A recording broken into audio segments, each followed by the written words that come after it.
David Benavidez appears to be the next man up at 168 super middleweight for a title shot. But David Morrell wants at David Benavidez, and according to his trainers, they feel he's ready. But is he ready? Let's talk about it.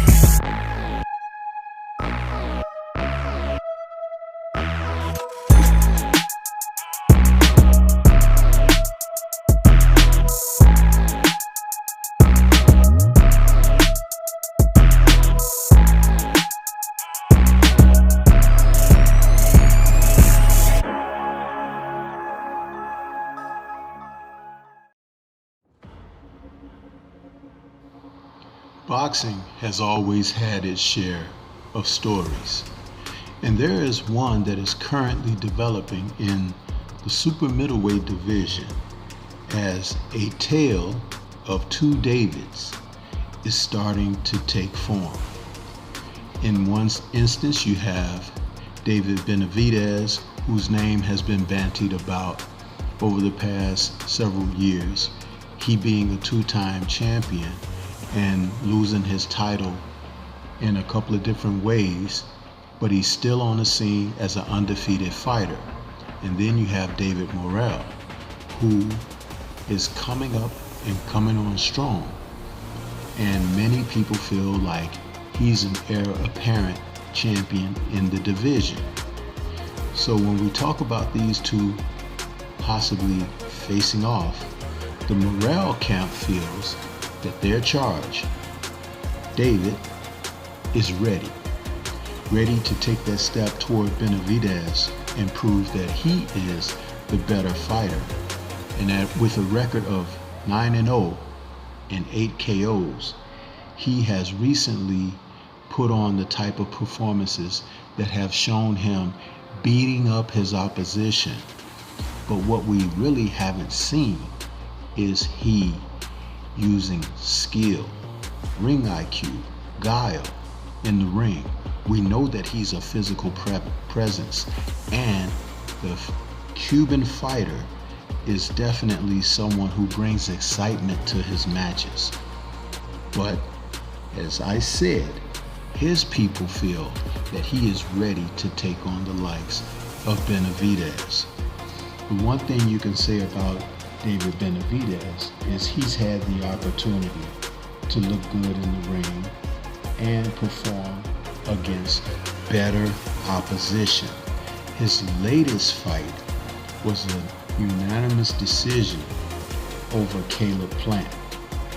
And that fight, when we watch David Benavidez, whose record now is 27-0 with 23 KOs, step to Caleb Plant over 12 rounds and found a way to get through the tactics and the skill and guile that Caleb brought to the fight and pull out a victory where he won with being able to box and outbox a pretty darn good boxer. It makes a difference when the quality of opposition prepares you to do certain things. Now Morrell, who's strong, he's 6'1" with a 78.5-inch reach. He has strength in both hands. He looks to be what we think is an inside fighter, meaning that he damages his opponents most effectively when he is in medium to inside range. That type of strength has been on display, and he hasn't used the typical Cuban boxing style, but more of a physical style. This is why I say whether or not he's able to show more facets to his game. Whether he is or not, it will be essential if he has to go up against the likes of Benavidez. Everyone is not going to be able to allow you to do what you do best. You will have to improvise. Their adjustments will have to be made. In the fight against Caleb Plant, Benavidez showed that, because initially he wanted to step to him and just bang him to get him up out of there. He gained valuable experience against Plant because he had to show more than just being a physical fighter.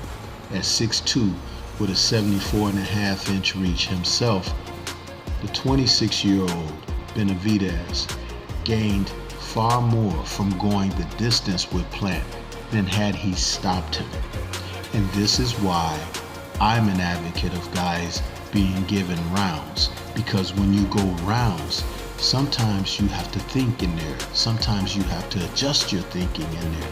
Sometimes you have to improvise and come up with a new form and plan of attack. Morrell has not had to do that. And though his people may feel that he's a physical presence that can get anyone out of there, he doesn't understand yet what boxing really means. He's not benefited from opponents who have offered no resistance. He's been in there against guys that he can bang around, be physical with, and get up out of there. And so that's where it is his book. But if anyone who has more experience know this about him, they can take him toward later rounds, actively do certain things to provide him with a different type of pressure. Because just because you can't knock a guy out, you still have to be able to put rounds in the bank and do it decisively. So, as I mentioned, his people feel that he's ready for Benavidez, who happens to be one of the fighters who's young enough, and he's a pursuing, calculating, menacing inside presence, but he also understands distance. And in the Caleb Plant fight, it came to prominence because Plant on the inside was looking to just grab, clutch, and hold on, where the referee also gave him the benefit of being able to have that as a physical advantage. Instead of getting frustrated and flailing or even fouling, Benavidez worked out of those circumstances, and that's where he showed how he had come up and grown as a fighter. Now, Morrell needs a fight like this to prove that he can take that next step to a new level. Will he get that? Will they match him up with someone like that? Or are they afraid that that will be his Achilles? You have to try to put him in those type of matches so he can gain that experience and understand how to beat fighters outside of just breaking them down physically and mentally. And Benavidez is not a fighter that you're going to break mentally, and he's definitely one to deal with from a physical aspect. So, as I finish this particular editorial, I wanted to state how important it is to recognize experience is invaluable in a match. Yes, we like to see the knockouts. Yes, we like to see power punches thrown. But we need to also see fighters benefit from being able to go the distance. If you look at Benavidez and the experiences that he's had with the likes of Plant and Lemieux, and you think about Ronald Ellis, Anthony Durrell, Javion Love, those are the fighters that he's been in with equal talents, and he's had to find ways to pull those victories out. This is what Morrell's camp needs to not overlook. It is essential that they pay attention to these points because that will further his development and he can further his achievements. This is Stormy B-Man. Shout out to the mighty LDBC and Liberated Perspective, a third eye view of the world. For more content such as this, please like, comment, subscribe, and share. Let me know what do you think about this editorial regarding David Morrell and his people feeling that he's ready for Benavidez and the world title shot. Peace to everyone out there, and everyone please remain safe.